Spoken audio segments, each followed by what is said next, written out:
बिस्मिल्लाहिर्रहमानिर्रहीम। मेरा नाम डॉक्टर मोहम्मद उस्मान है। मैं नेफ्रोलॉजिस्ट हूँ। मैं kidney disease, high blood pressure और शुगर का स्पेशलिस्ट हूँ। आज हम बात करेंगे शुगर के मर्ज़ के बारे में।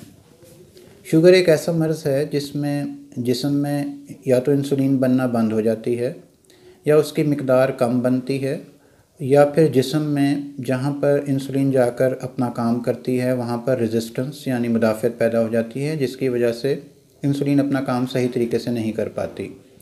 इंसुलिन एक ऐसा मादा है जो हमारे जिस्म में लुबलुबा या पैंक्रियाज़ बनाता है। इंसुलिन जो भी हम खुराक खाते हैं जिसमें उसका जो ग्लूकोज़ कंटेंट होता है यानी कि शुगर कंटेंट, उसको निज़ाम हाज़मा से खून में शिफ्ट होता है।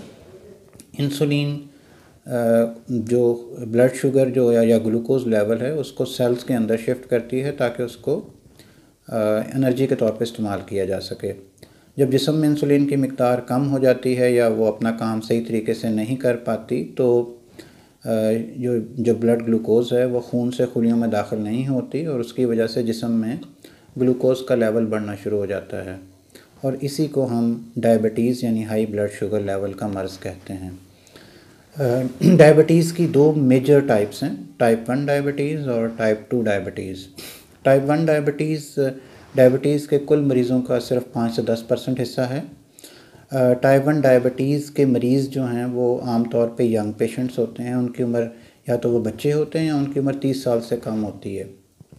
इसके अंदर टाइप 1 डायबिटीज़ के अंदर इंसुलिन पैदा होना बिल्कुल ही बंद हो जाती है, जिसकी वजह जो है या तो मारूसी होती है या फिर लाइफ के दौरान कुछ इन्फेक्शंस की सूरत में, या फिर जिस्म के अंदर हमारा ऑटोइम्यून सिस्टम बॉडी के जो सेल्स हैं उनको डिस्ट्रॉय कर देता है।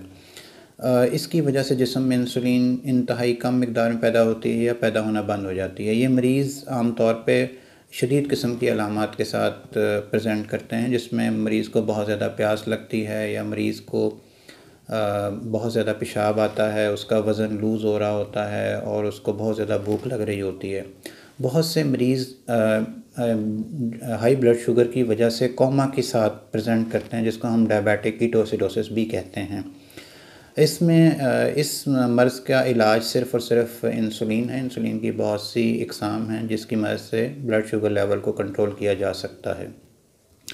शुगर की जो सेकंड टाइप है उसे टाइप 2 डायबिटीज़ कहते हैं। टाइप 2 डायबिटीज़ आम तौर पे अडल्ट यानी 40 साल से ऊपर के लोगों को होती है, लेकिन अब जैसे जैसे बच्चों के अंदर और यंग पीपल के अंदर, यंग लोगों के अंदर ओबेसिटी यानी मोटापा और हमारी खुराक और लाइफस्टाइल की वजह से तब्दीलियां आ रही हैं, तो ये यंग पेशेंट्स के अंदर भी नज़र आना शुरू हो गई है, आती है।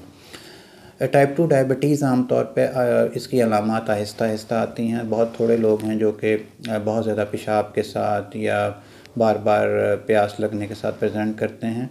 आम तौर पे ये मर्ज़ की तशख़ीस उस सूरत में होती है जब इत्तफ़ाक़न हम मरीज़ के ब्लड शुगर लेवल्स चेक करते हैं और वो नॉर्मल से ज़्यादा यानी डायबिटीज़ की रेंज के अंदर आते हैं। टाइप 2 डायबिटीज़ के मरीज़ आम तौर पे मोटे होते हैं, इनमें ब्लड प्रेशर के मसाइल चल रहे होते हैं। बहुत से मरीज़ आम तौर पे उस स्टेज पर प्रेजेंट करते हैं जब उन्हें शुगर की वजह से कोई ना कोई कम पेचीदगियाँ वाक़या हो चुकी होती हैं, जैसे गुर्दों का मसला हो जाना या पाँव का सुन्न होना या पाँव के ज़ख़म का ख़राब होना या दिल के अटैक की सूरत में जब टेस्ट करवाए जाते हैं तो तब पता लगता है कि ये मरीज़ डायबिटीज़ के मर्ज़ में मुब्तला है। टाइप 2 डायबिटीज़ के इलाज में बहुत सारी चीज़ें हैं। इसमें बहुत सी अद्वियात हैं जो शुगर के लेवल को, टिशू के लेवल पर इंसुलिन की रेजिस्टेंस को बेहतर करती हैं, टिशू रेजिस्टेंस को बेहतर करती हैं। और इसके अलावा जो है वो बहुत सी अगर इन दवाइयों से कंट्रोल ना हो सके शुगर, तो फिर अल्टीमेटली इंसुलिन को भी इलाज के तौर पे इस्तेमाल किया जा सकता है। तो ये था जनाब डायबिटीज़ और उसकी मेजर टाइप्स के बारे में ब्रीफ इंट्रोडक्शन। उम्मीद है कि आपको इससे बहुत मुफीद मालूमात हासिल हुई होंगी। बहुत शुक्रिया।